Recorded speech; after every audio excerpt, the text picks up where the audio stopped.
Hey YouTube, it's Aqua, and I'm going to show you how to become a Microsoft Edge Insider.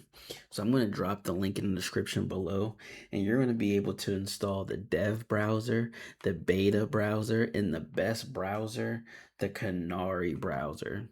Personally, I think that's the best one because you get the latest updates, like all the Copilot updates, all the ChatGPT updates. Like it's super crazy. I'm telling you, like this is a game changer. Definitely fire that it's allowed on to Windows.